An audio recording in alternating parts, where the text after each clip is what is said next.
One of the things that people ask me is, Rabbi, how can you issue an opinion about things that aren't your field? Well, I issue opinions only about things that I feel very strongly about, that affect my life and yours. Having seen a lot of things that talk about evolution, and I've had my own questioning about this and coming to a conclusion that evolution exists only in the microform, not in the macroform. This is my personal conclusion based upon what I see, based upon what I think. It's not based upon somebody told me, some boogeyman told me that you have to believe that there's no such thing as evolution. There is nothing in evolution that would negate a God.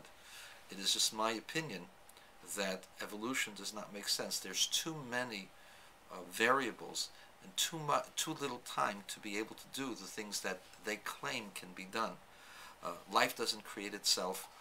Electrons and protons that are just particles created at the Big Bang, all of a sudden becoming atoms, and the atoms following a certain specific order, and creating the concept of hydrocarbons that can exist in this world, and they somehow or other mix together, and they become genetically sound, reproducible kinds of things. These are things that defy the imagination just for how complex they are. People talk in cliches. They don't realize just what they're talking about. We're talking about the most complex kind of machinery that anybody's ever seen. There's not a computer in the world that can actually tell you what's wrong with you. If you're sick, if you've got something happening, if they can't tell you what's wrong with you with large amounts of bacteria coming into your body when you have an infection, then they certainly can't tell you what's going on at the most basic level. Yeah, you can tell certain things, but you cannot actually come down and really understand everything that's going on, and you certainly can't manipulate it. It doesn't happen by itself. The fact that certain things are similar is because God made things similar. God started with certain building blocks and made them similar. But no, I don't believe that evolution took place and created us, and we're just a monkey's nephew or a monkey's relative, or that there exists some primate. And we've gone through this argument before. Nothing's going to change. I'm not going to change I can't call them idiots, the nice, ultra-bright people who really believe in evolution, and they're not going to change me, very simply because my perspective is not based upon faith. My perspective is based upon my conscious evaluation. So now, dealing with workers and dealing with the way governments are set up, this is actually found within the framework of halacha. This is not just my opinion based upon my evaluation, but really this is based upon years of studying certain texts having to deal with the relationship between workers and owners, and how the Torah sees all of these things. The Torah is very, very sympathetic to the worker. However, the Torah is also very sympathetic to the financial rights of the employer. A worker's got to work with all of his heart and all of his efforts to perform the task at hand. The worker's not allowed to go ahead and have coffee breaks and all the other kinds of breaks that happen during the course of a day. Workers have certain rights, but so do employers.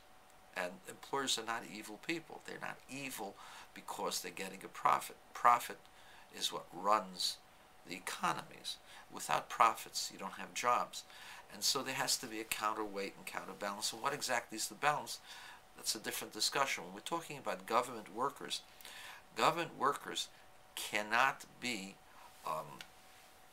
in the same position as workers working for somebody who's making a profit. That's an obvious thing. A worker who works for the government is a government official. As such, if he is a government official, an unelected government official for that matter, then the workers working for government really should have no business trying to influence the political parties. Government workers should not be allowed to give monies to any particular party. They can vote their conscience, but to influence elections so as to make their unions receive a favorable contract, that's unconscionable. That is the height of hypocrisy. And that's not a counterbalance to what's going on in industry. Industry is barely surviving in this country. Without industry, you don't have any jobs. That's the reality. It used to be there were oligarchies, these monopolies and so on. It's not what exists today. What exists today is people trying to hold on for their lives of their companies. And people aren't getting it. They think that somehow or other they can take more of the pie. That's socialism. And socialism has never worked. Just look at the former Soviet Union. Look what's going on in Europe. Europe's in much, much worse financial condition than this country is. And so the government workers really are not the same. They're officials according to Jewish law, and as such should have job security. According to Rabbi Feinstein, a person who is a teacher of a Torah cannot be fired except for egregious reasons. Now that's not the same as public school teachers. Public school teachers are non-essential for the running of government. Truth of the matter is, government should be out of the business of schooling. They have failed miserably.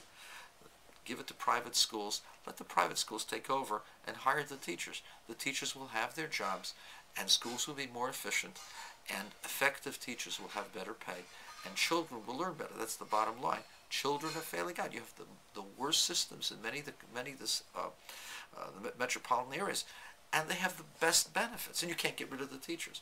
Unions are no longer effective in helping the community.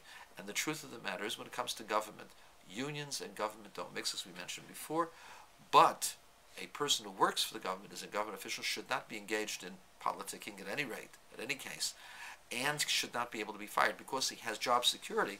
That's why he doesn't need a union. That said, the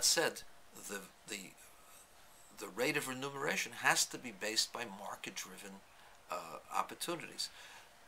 What is the market value of a particular type of job? If you offered a certain type of job that requires a certain amount of education, what would be the minimal salary to get people who are qualified to apply? That would be the way in which you determine the base salary for these jobs, and that's not what's happening. And what's happening is they're taking away the entire wealth of this country. The government will close down if it doesn't change. Change it the way the Torah looks at it. A government employee is an official. He can't be in politics, nor should he be able to be fired. The value of his work should be determined by market stresses, including some incentives for long terms and so on and so forth, as I articulated. But this is all my videos regarding economics is based upon the models that I've seen in Jewish law.